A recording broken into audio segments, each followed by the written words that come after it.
What's good, ladies and gentlemen? Welcome to SK Wealth Academy podcast number 90.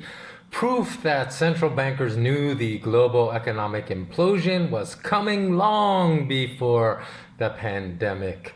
So the management perception game has been ratcheted higher to a whole nother level during this pandemic in order to elevate a global level of fear and helplessness. Oh, you know what? Before I continue, I'm gonna just interject a simple request just to please subscribe and hit the notification bell if you have not yet done so for my channel, because my channel is obviously being throttled because it was receiving about 200 new subscribers a week.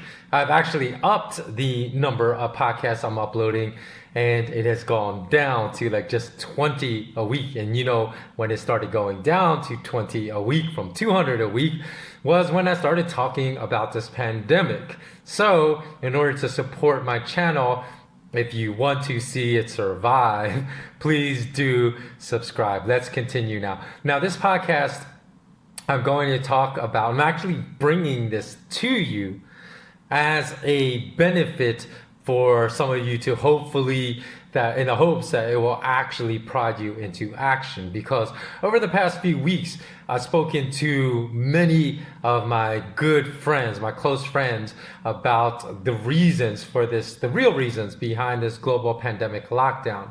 And in fact, I even wrote an article on my website. Let me see if I can find it.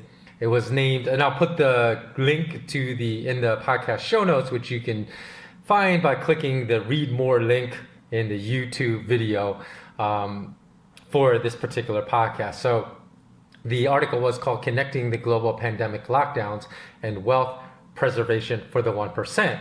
So in that article, I actually made the argument that the extent of the global pandemic lockdowns and the massive destruction of businesses all around the world, especially for small businesses, for those that really needed to work to survive this pandemic, that it was not an effort to protect our health, but it was actually an effort to deliberately wreak economic destruction. Now, a lot of people will say, oh, that sounds like a conspiracy theory. Where's that coming from?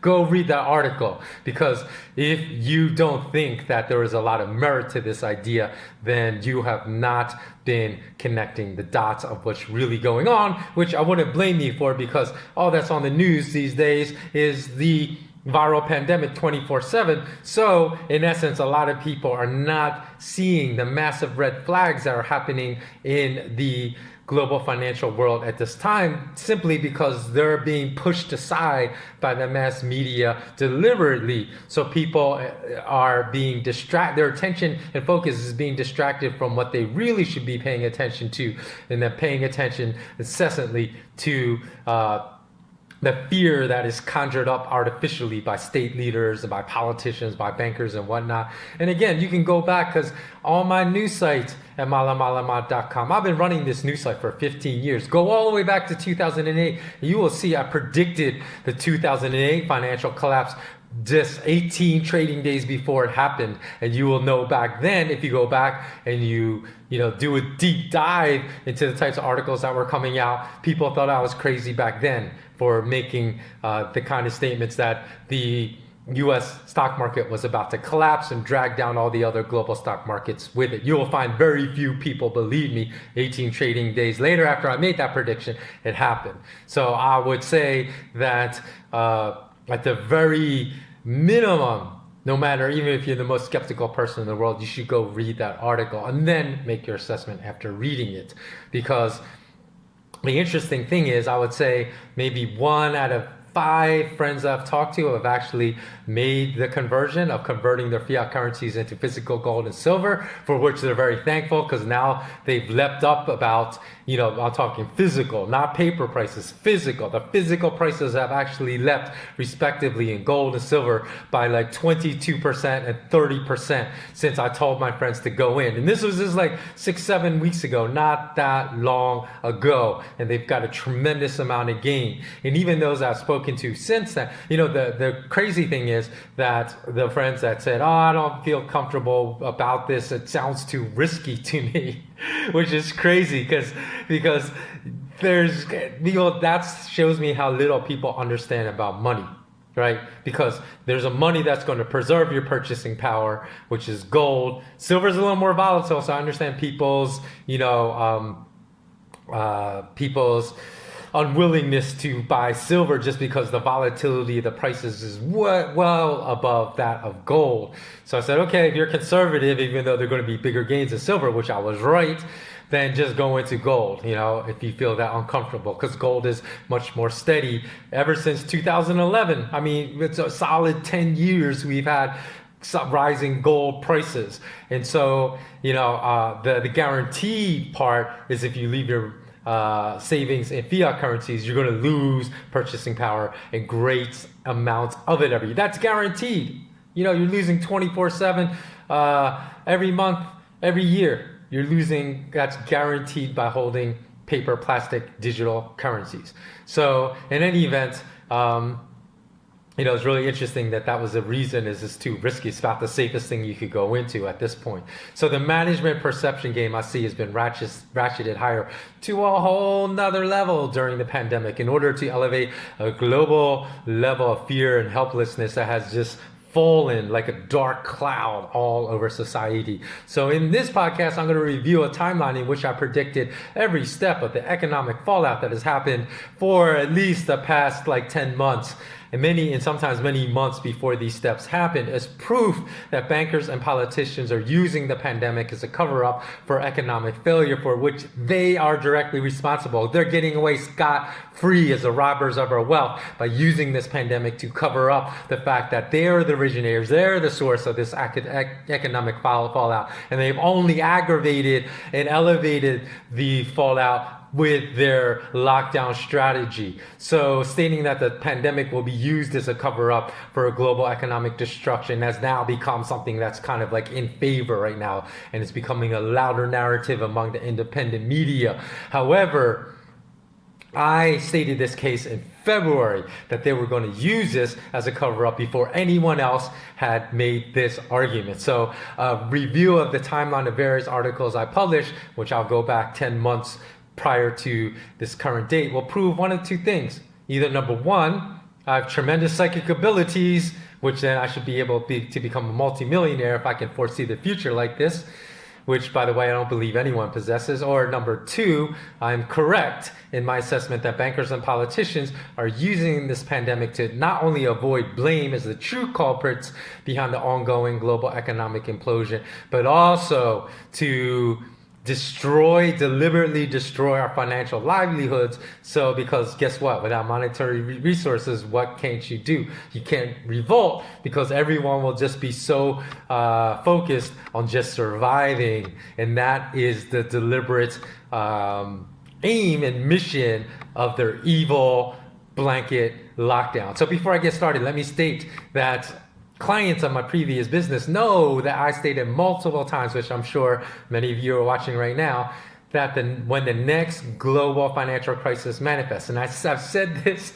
for over 12 years, I've said this since 2008, when the next global financial crisis manifests, it's going to be far worse than the one that we just experienced. Because I said this dating all the way back to 2008, which by many metrics, it already is. Because according, in America, we look in America, according to the National Bureau of Economic Research, already 100,000 small businesses have permanently shut down during this lockdown, due to the lockdown, not due to the virus itself, but due to governors, mayors, the state enforcing lockdowns. And of those 100,000 businesses that are permanently now shut down, not coming back, that means millions of jobs will be lost in America. And in this month, also U.S. retail sales were reported, because this month's stat is always in regard to last month. So for the month of April, when the retail sales stats were reported this month, they stated that April sales were down 16.4%. And that was an all-time historical high. Industrial production for last month in April was reported as falling 11.2%, which was the worst number in over a century. You heard that correctly. The worst number in over a century. And we all know that the Feds, the bankers, the politicians all lie about the real unemployment rate because they reported it as 14%. However, there are many other articles that said at least 50 million jobs have been lost. These people are still unemployed. And if you go to shadowstats.com, which takes the unemployment formula that the US government used like in the 1980s, because how can the formula for unemployment change, right? It's just like, here's your population of eligible working age members in America that want to work, and here are the number that do not have a job right now. There it is. It's a simple calculation, but they changed it. They changed the calculation multiple times, which a lot of people don't know, since the 80s in order to strip out unemployment percentages to make it multiples lower than reality. So if you go to Shadow Stats, and they will still calculate the unemployment rate in America by that 1980s formula, and guess what they reported it at?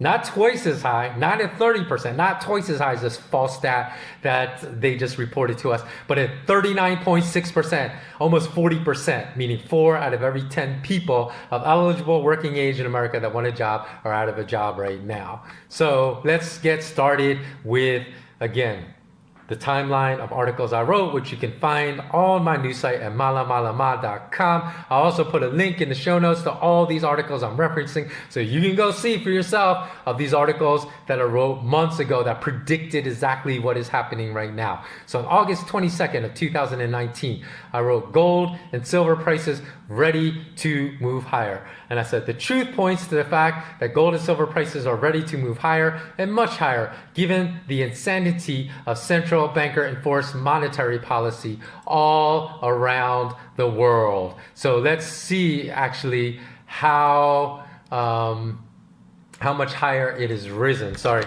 I'm gonna type in right now and go back to August 22nd. And again, I'm just going to go look at the paper prices because you know the rise of physical prices has been higher than even the rise in all the paper prices. So let's look at gold on August 22nd, 2019, when I wrote that statement that the prices were set to move higher. The price of gold, the paper price of gold on August 22nd was roughly $1,500, and we know now that so let's add like for the premiums weren't as high for physical, so it's probably around $35, so maybe it's $1,535. Well, guess what the price of real physical gold is now? $1,900. So was I right? Yes, I was right.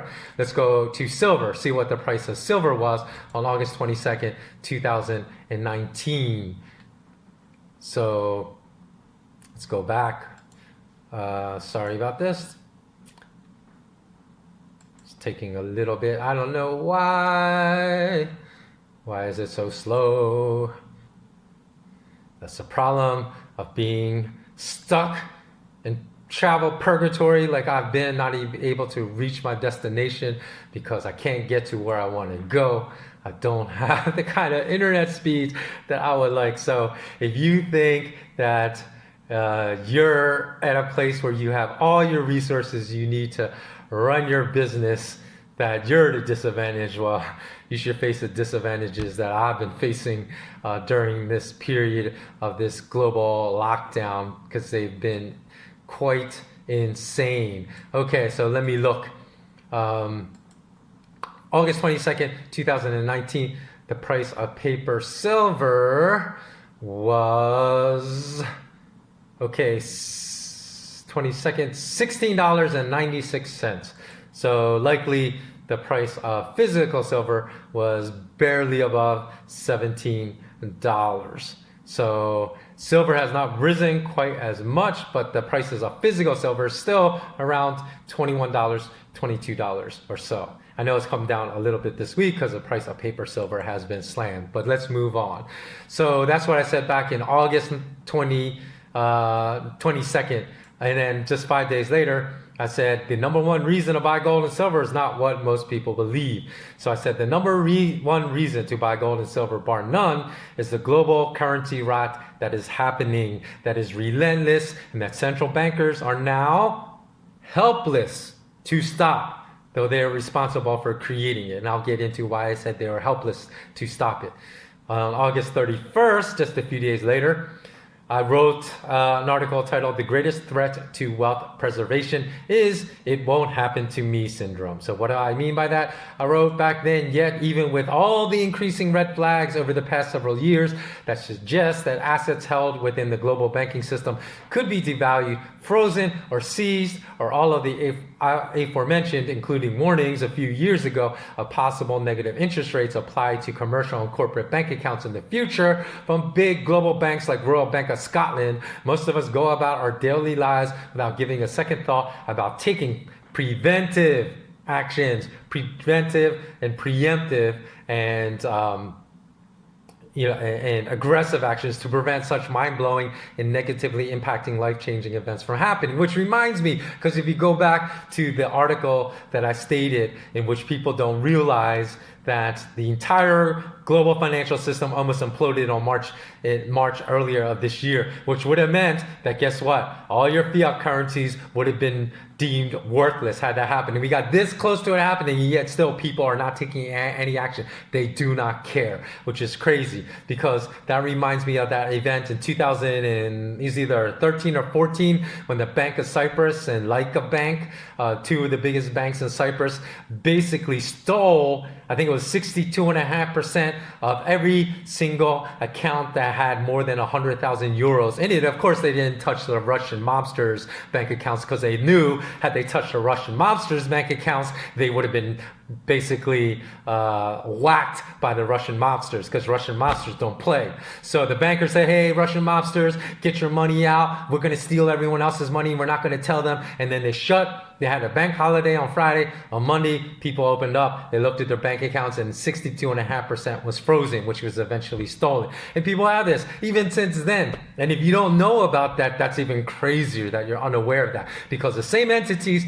that were responsible for that also control the European Central Bank, also control the US Central Bank. So this whole thing of it can't happen to me is just delusional. It's delusional because it's real. And if you're not taking actions to protect yourself now, then, and you listen to this, then I will not feel sorry for you if it I don't want this to happen, but since you've been warned multiple times by people like me, by other people out there that this can happen, and lots of people are just ignoring it, then I'm not going to feel bad for those people that cannot come to grips with reality and get out of this paralysis of fear and actually take action.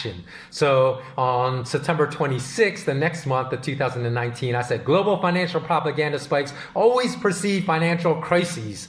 This is in September of last year, so I was warning you that what happened in the first quarter of this year was coming. I wrote that we are being sold the same propaganda that global bankers and politicians always sell us before a terrible crash happens. There have been enough near impossible events manifest in the global financial world to alert us that a world of hurt is about to be unleashed upon global financial markets, likely at some point between 2020 and 2024. And I know I gave a big time frame back then, but as we got closer and I became more convinced it was going to happen in 2020, I warned that was coming within in 2020. So I wrote things that under a healthy economy would happen at a basically what I meant by events happening that were near impossible were like, if you're a statistician, you understand stats, you understand like the standard deviations away from the norm. So like 3 sigma, 4 sigma, 5 sigma events, those are the types of events. The ones that under normal circumstances, the probability of it happening were like 1 in 100 million. So near impossible. The fact that they're happening through huge red flags that a major crisis was inevitable. So I wasn't exactly sure the time frame, but as I said, as we came closer and the time frame looked like it was going to be the following year, which is 2020, then I began speaking about that. So said also in the article, I've been discussing an impending implosion of the bubble of everything for a while now that predicted results in the US stock market collapsing by a minimum of 50% and ushering in devastating wealth destruction that would exceed that of the 2008 global financial crisis and last for decades. So what are you hearing now? Oh, the economy is not going to come back for a decade. Oh, where is it going to be worse than 2000? And the fact that the U.S. stock market has not collapsed by 50% yet, guess what? It's coming. So it's only getting started. It only has gotten started. As bad as everything seems from the pandemic lockdown, these bankers have planned more. It is coming. So since the U.S. stock market has, like I said, has not collapsed by 50% yet, and since President Trump is an expert salesman, remember he wrote a book called The Art of the Deal. I know that when it comes closer to election time, what I'll do is I'll blame the crashing economy due to all these Democrat governors and mayors imposing these blanket lockdowns that ruined the American economy. So he's smart enough to understand how to sell this to not be blamed for the economic destruction due to the pandemic lockdowns. And I think he'll be successful on that. Like, he understands how to do this. He's shown time and time again. But the reason the U.S. central bankers are working so furiously to uphold the stock markets right now, because who do the U.S. stock markets cater to? They cater to the Trump constituents, because the Americans that own well over 60%, even closer to 90% of all U.S. stocks are the multimillionaires and billionaires that are the constituents that Trump caters to. It's because nothing he's done has helped the poor. Forget about the stupid COVID emergency checks that you may be getting now. That is nothing compared to the trillions that he's ensured that the biggest corporations in the world are receiving as their bailout right now. So again, if the stock market is rebounding, then that will work in the favor of Trump being reelected. And this is why U.S. central bankers will likely engineer a stock market crash that will make my more than 50% prediction come true, and likely closer to the August, September, October, right before the November election range, that will seal Trump's fate. I know nobody says that Trump's going to lose. They say, how can someone like Biden, who shows all this cognitive dysfunction, actually win? Well, guess what? If he crashes the stock market, and then guess what is coming? A second wave. They'll say whether it's true or not, because everybody believes all these false statistics about how many people have been infected, because they're all unknowns. How many people have really died? How many healthy people have been infected? How many healthy people have really died? Do you know? Do you know this data? No, because they don't tell us. They're all unknowns. They can just roll out the same unknown data because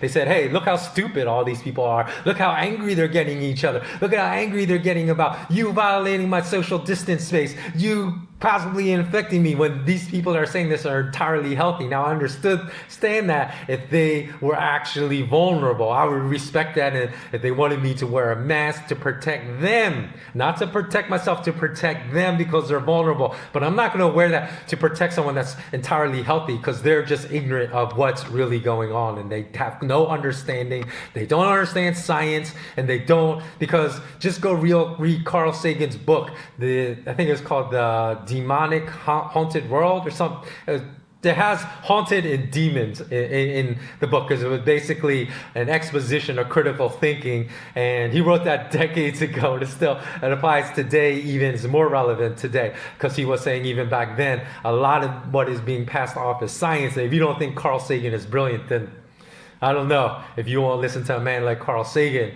And of course, not everything he may have said in that book will be absolutely true, because he also talked about Occam's razor, which, because so much propaganda has now been promoted as truth, then the simplest explanation is often not the real and correct explanation anymore, because he did review Occam's razor in that book. But go read that book and you'll see how he was even speaking about back then, how a lot of things were promoted as science and facts that were absolutely not science and facts. And that's what's happening with this pandemic right now. So if you are someone that's falling victim to all this propaganda and you don't understand what I'm telling you within this podcast, go read that book. Please just go read, have an open mind, read that book, and you will understand 100% of what I'm saying. Okay, so let's move on. On October 10th of 2019, I wrote, the same warnings that preceded the 2008 global financial crisis have been appearing again. I said that preceded it, right? So what does that mean? That means the collapse is imminent. Remember I said as more and more signs came up, I tightened that time frame for that collapse between 2020 to 2024 to happening in 2020. So I wrote in that article, for the past year, we've been increasingly observing the same events that preceded the 2008 global financial crisis. Bankers have been using the facade of stress tests for the world's largest banks and then have publicized the fact that banks passed their stress tests to sell the world on the delusion that everything is fine in the global banking system. Okay, so I was giving you more warnings. And then on when things actually started happening, right, in 2020, I wrote, again, February 24th, could central bankers scapegoat coronavirus for the next imminent global economic crisis? And I told you, like in May, all these articles that come out saying that's exactly what they're doing. But I wrote this back in February 24th. Nobody was saying that they were going to use the coronavirus because all the